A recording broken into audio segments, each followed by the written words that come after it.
I thought I'd make this video while my mind's still fresh on learning to Parawing. I've had about 10 to 12 sessions now, and it's been a fairly easy process, honestly. I don't think learning to parakite is that hard if you're someone that can already wing or you can already kite surf.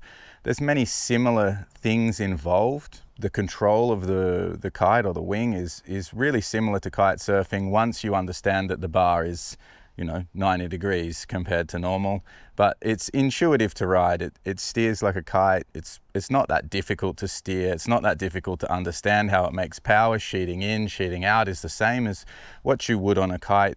As for my first times getting started, I didn't have too much problem. Honestly, it was pretty basic. I think if you can kite foil or you can wing, it's going to be super easy for you to get going if you have the right equipment, if you have big enough board, big enough foil, big enough Parawing, you're going to get going.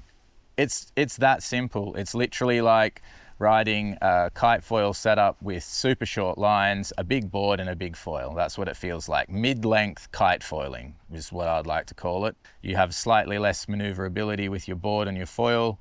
You've got a highly maneuverable small kite to kind of offset that.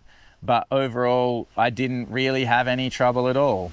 I think the biggest area that people are going to have trouble with is just the start, is finding out how do I balance and stand up on the board easily without falling over.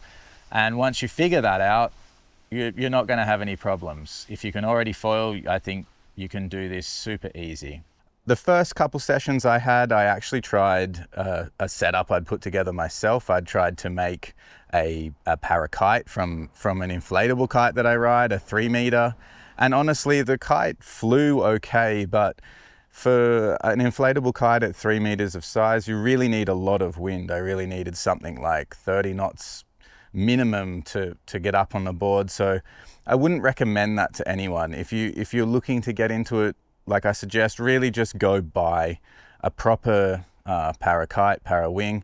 It's going to be way easier to get up on the board. It's designed for it. It's much more stable. It's like everything about it is just much simpler.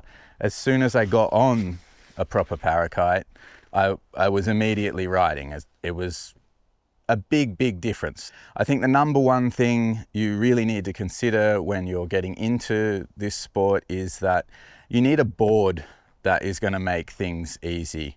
Yes, people are riding a prone board or something very low volume that you could prone on, something like 35, 37, 38 liters. I've seen guys riding that in the river here, but getting started on something like that is really difficult and requires good technique, and it requires technique that I think you need to learn first on something bigger. And even if you do learn that on something bigger, a smaller board is just not as versatile. If you're somewhere like Hood River and you've got that crazy current and strong winds all the time, sure, getting up on a prone board, you can wait for a gust and you're going to get up. But if you're somewhere else where the wind is just more mellow all the time, I don't think you're going to get up on a very small board. You're going to want something like this that is much closer to your weight in liters. I'm riding a 70 litre board. I weigh about 87 kilos, and that kind of 15 litres lower than your weight is something that I see a lot of people riding, and that's kind of people saying that's fairly easy for them when it's about 15 litres less than their weight. Currently, if I'm standing on the board and it's not windy, I'm going to sink up to about my thighs. So I can stand there, I can balance like that. If you've got any amount of balance, I think you can also do that if you're holding on to the Parawing with that one hand and the wind's not crazy gusty. It's also giving you a lot of balance. It's giving you stabilization, holding on to the Parawing. And I think most people have that level of balance just from kiting or winging or skateboarding or surfing, snowboarding, whatever you're doing. I think most board riders will have that level of balance there needed to balance when the wind's light or when you're waiting to get up and go. So I've been liking the 840. I think the 840 is probably the best foil in the current lineup for me right now.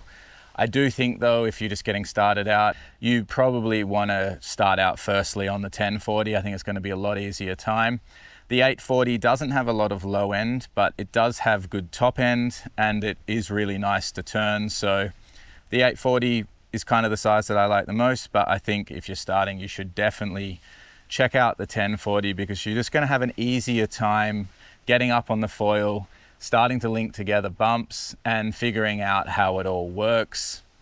The rears that I've been riding in general are smaller, more efficient ones. I think you do need that efficiency with the Parawing. The Parawing isn't a kite. You can't just simply loop the kite or swoop the kite or drag, you know, something that's a bit more draggy underneath you. With the Parawing, you want something a little bit more efficient. You want a more efficient rear to offset the bigger front wing that you need to use than you can use kiting. And so I think in general, you want to go with about as smaller, most efficient rear as you can use, and that will allow you to connect the bumps and glide a bit more when you're stowed away. The Parawing I've been using for my first goes was the Morph 4 meter.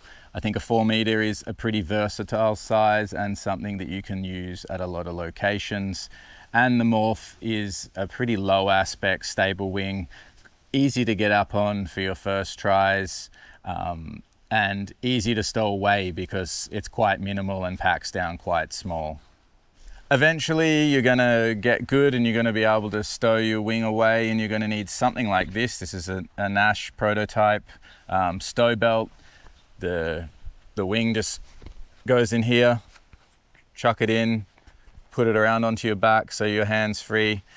I don't think you're going to want to use this in the beginning. I think the first few times especially, you're definitely going to just want to hold the Parakite or the Parawing, or use a rash vest or some kind of top that you can just put the Parawing under. In the beginning, that's the easiest because you're just holding it and then you can stuff it under, you can get it back out quickly.